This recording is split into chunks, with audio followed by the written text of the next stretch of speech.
7월 21일 월요일 요한계시록 14장 1절에서 13절입니다. 오늘 우리는 요한계시록 14장 1절부터 13절까지의 말씀을 통해 인류의 역사와 신앙의 여정에서 가장 중요한 선택 앞에 서게 됩니다. 이 본문은 단순한 종말의 예언이 아닙니다.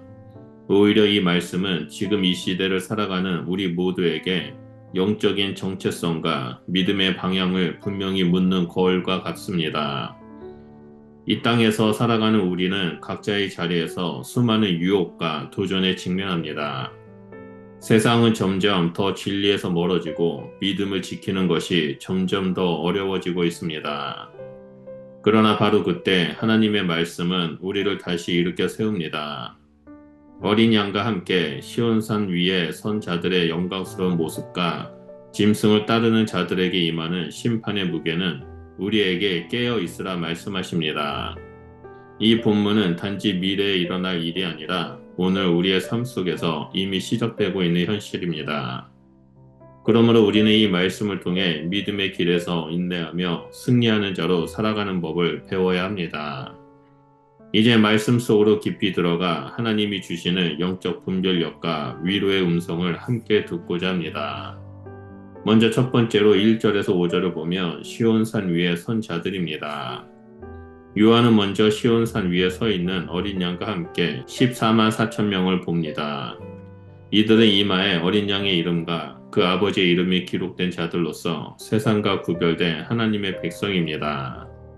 그들은 보좌 앞과 내 생물과 장로들 앞에서 새 노래를 부릅니다. 이 노래는 오직 구속받은 자들만이 부를 수 있는 찬양으로 하나님께서 행하신 구원의 은혜를 찬미하는 노래입니다. 이들은 여자로 더불어 더럽히지 않는 자들이며 순결한 자들이라 기록되어 있습니다. 이는 단순한 육체적 순결을 넘어 영적으로 우상과 타협하지 않고 하나님 앞에 신실하게 선 자들을 의미합니다. 그들은 어린 양이 어디로 인도하든지 따라가며 거짓이 없고 흠이 없는 자들로서 말씀과 삶이 일치되는 온전한 신앙의 사람들입니다. 이 모습은 오늘날을 살아가는 우리에게 타협 없는 신앙과 진리 앞에 선 정결한 삶을 지향하도록 강력하게 요청합니다. 그들은 비록 세상에서 작고 연약하게 보일 수 있으나 하늘의 시각으로 볼 때는 가장 영화롭고 영광스러운 존재들입니다. 그들의 삶에는 불의한 타협이 없었고 오직 하나님의 인도하심을 쫓는 순종이 있었습니다. 그들은 세상의 소음 속에서도 하늘의 노래를 들었고 고난 가운데서도 구속의 은혜를 노래할 줄 아는 자들이었습니다. 이들은 참된 교회의 모습이며 우리가 지향해야 할 신앙인의 모범입니다.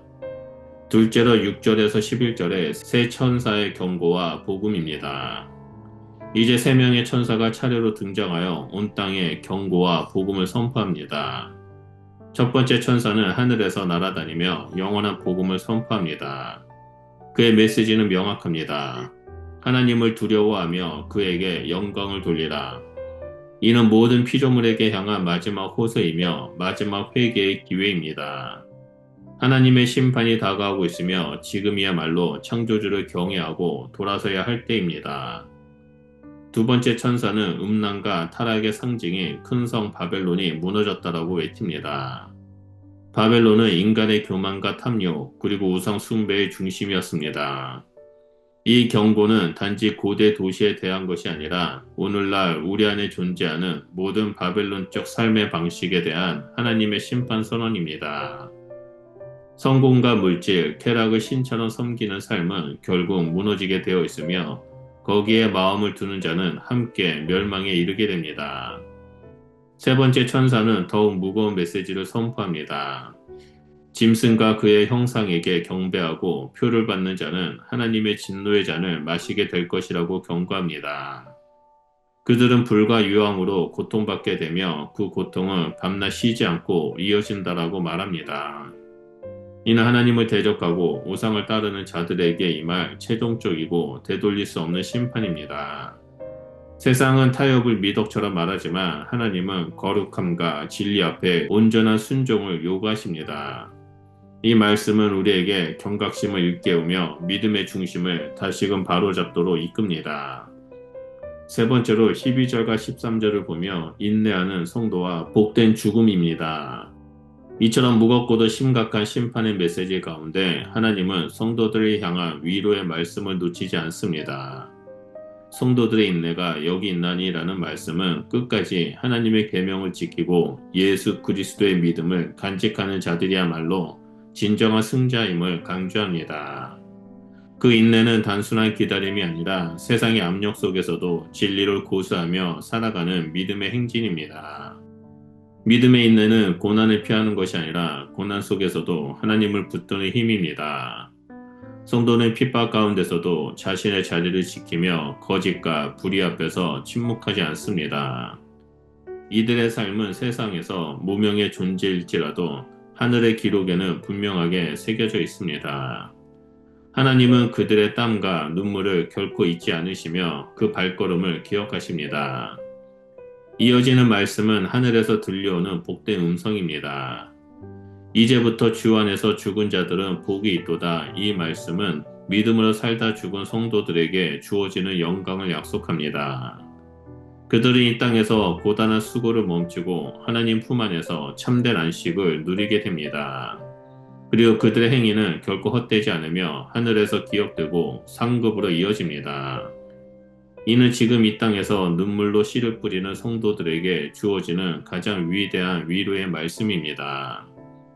믿음을 따라 죽는 자들은 영원한 생명 안에서 살아가며 하나님 나라에서 기쁨으로 누리는 존재가 됩니다. 이 땅에서의 슬픔은 하늘의 위로를 바꾸고 고난은 영광의 면류관으로 변화됩니다. 그들이 걸어온 길은 헛되지 않았으며 그 모든 수고는 주님의 보좌 앞에 향기로운 제물이 됩니다. 요한계시록 14장은 세상의 종말과 심판이라는 거대한 그림 속에서 여전히 하나님의 백성은 시온산 위에 서 있다는 희망의 메시지를 전합니다. 어린 양을 따르는 자들은 결코 버려지지 않으며 끝까지 인내하는 자들은 반드시 승리하게 됩니다. 반면에 짐승과 그 현상을 따르고 바벨론의 유혹에 빠진 자들은 하나님의 심판을 피할 수 없습니다. 이 선택은 먼 훗날의 문제가 아니라 지금 이 자리에서 결정되어야 할 신앙의 길입니다. 우리는 지금도 여전히 복음의 시대를 살고 있습니다. 하나님은 여전히 회개를 촉구하시고 예수 그리스도 안에서 구원의 문을 활짝 열어두고 계십니다. 그러나 이 문은 영원히 열려있지 않습니다. 말씀 앞에서 깨어 있어야 하며 오늘 이 순간에도 하나님 편에 서서 주의 이름을 이마에 새기고 살아야 합니다.